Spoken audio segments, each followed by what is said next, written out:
This day may go down in history as a day when, after three-quarters of a century, the international community at last made the right choice on the path towards correcting the many years of historical injustice done to Palestine and the legitimate aspirations of its heroic people. Because it was a simple question: are the Palestinians worthy of being part of the global family, fully participating in all of the decisions of international life? And a question that we have constantly answered with consent. And when Israel was welcomed into the UN, and when dozens of states also released from the colonial yoke were welcomed into the UN. However, our American colleagues believe differently.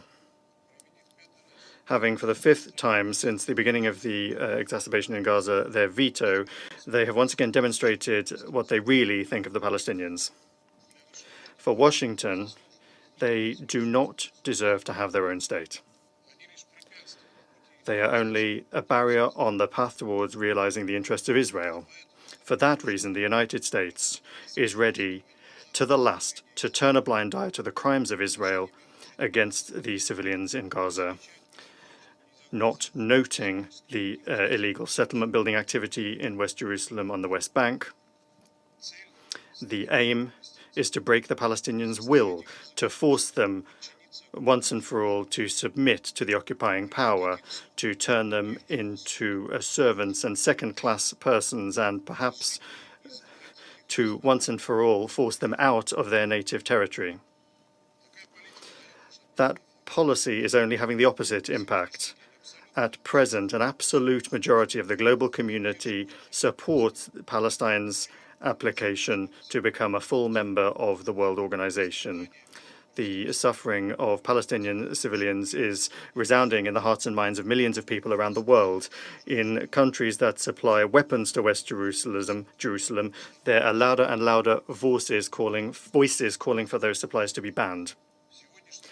Today's use of the veto by the US delegation is a hopeless attempt to stop the inevitable course of history. The results of the vote, where Washington was practically in complete isolation, speak for themselves.